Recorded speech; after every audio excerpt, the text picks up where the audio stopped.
अक्रूर जी को वृंदावन भेजा है कंस ने, उनको लेकर के आओ।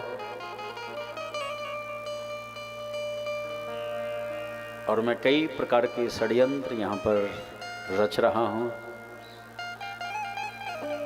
कंस ने जब ये बात कही तो अक्रूर ने समझाए, नहीं माने।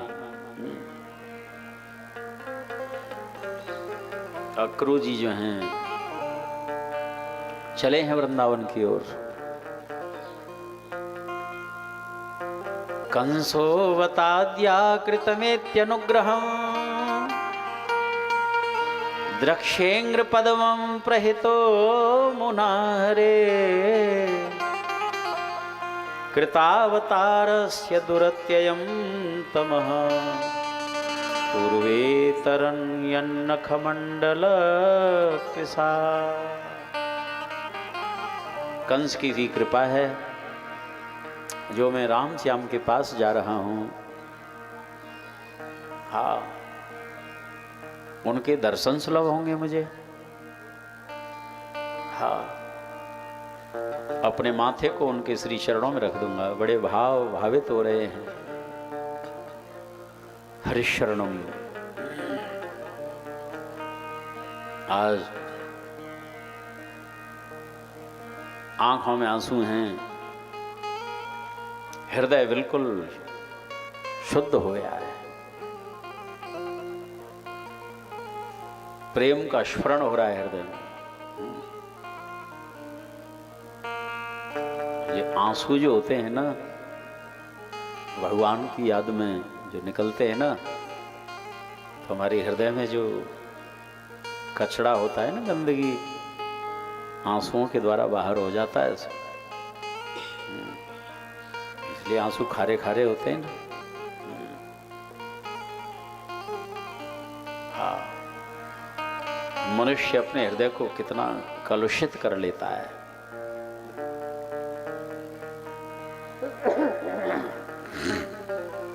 अब भक्ष्य वस्तुओं का भक्षण, शास्त्र जिनका निषेध करता है, उनका सेवन करते हुए मनुष्यत्व को ही मानो खत्म कर लेता है। हरिशरणम।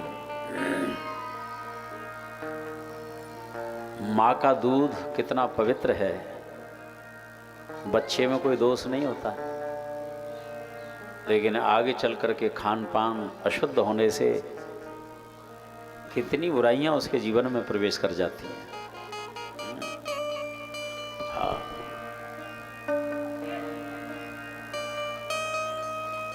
और यहां तक कि व्यसनों के अधीन हो जाता है मनुष्य।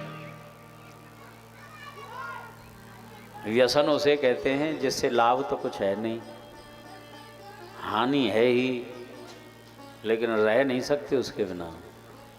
ये व्यसन है। हरिशरणम। कहते हैं एक आदमी बहुत पीता था, ज्यादा। एक दिन समाचार पत्र पढ़ रहा था और पी भी रहा था। समाचार पत्र में लिखा था मोटे अक्षरों में, शराब से हानि, इसके दुष्परिणाम। पढ़ करके जैसे वो समाचार पत्र रखा, आज से बंद, अब नहीं पीऊंगा।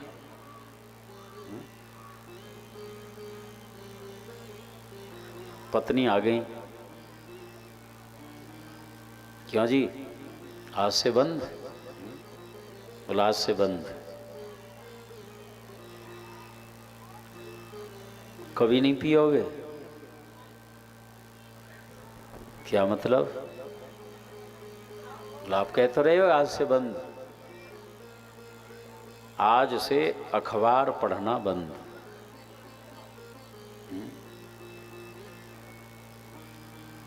छूटना बड़ा मुश्किल होता है।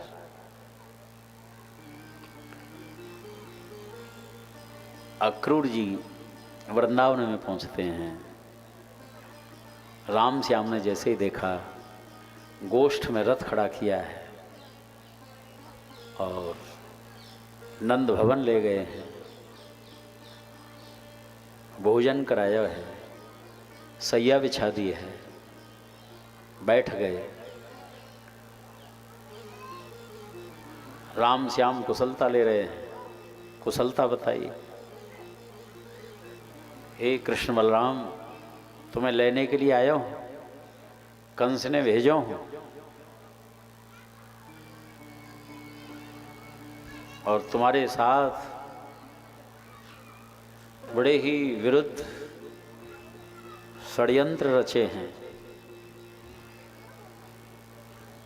ठीक है चाचा जी, हम जरूर चलेंगे तुम्हारे साथ। ये समाचार सारे ब्रज में, वृंदावन में फैल गया।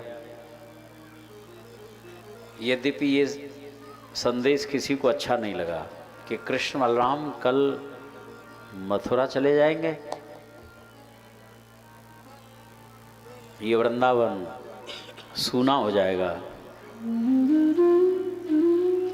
हम कैसे रहेंगे उन कृष्ण बलदेव के बिना। गायों ने चरना बंद कर दिया, बछड़ों ने दूध पीना बंद कर दिया। सजनों,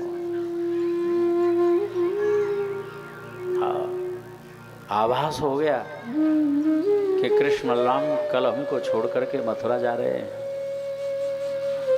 जिन राम श्याम से गौएं बछड़े भी इतना प्रेम करते हैं सजनों, तो मनुष्य कैसे इनके विरह को सह सकते हैं। भोर में ही नंद भवन के दरवाजे पर भीड़ एकत्रित हो गई और विधाता तक को कोसते हैं। अहो विधास्तत्तवन क्वचिद् दया संयोज्य मैत्र्या प्रणयेन देहिना तास्या कृतार्थान् विनुयं क्षपार्थकं विक्रीडितं तेर्भक चेष्टितं यथा। विधाता, पहले तो तू संयोग करा देता है, विछोह कराने में तेरे को तनिक कष्ट नहीं होता। श्री हरि संत और भगवंत का विछोह और दुर्जनों का संयोग बराबर दुख को देने वाला होता है। और विदाई तो कोई भी होती है सज्जनों, बहुत ही कारुणिक होती है। उस समय तो लगता है सारी प्रकृति भी रो रही है, पशु पक्षी भी रो रहे हैं। राम श्याम चल पड़े हैं, नंद जी साथ में चले हैं। हाँ, यमुना में स्नान किया। अक्रूर जी को यमुना के भीतर भी दर्शन होते हैं, रथ के भीतर भी बैठे हुए हैं, ईश्वरता का परिचय दिया। हाँ, मथुरा में जब प्रवेश होता है, एक रजक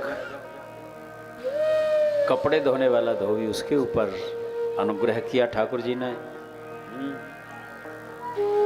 हर्षरणम,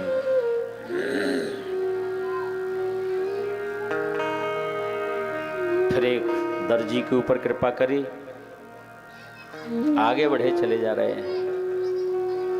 जाते ही जाते धनुष भंग किया है।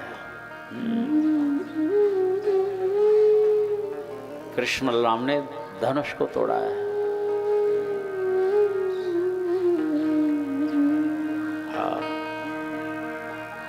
करेण वामेन सलीलमुद्धृतं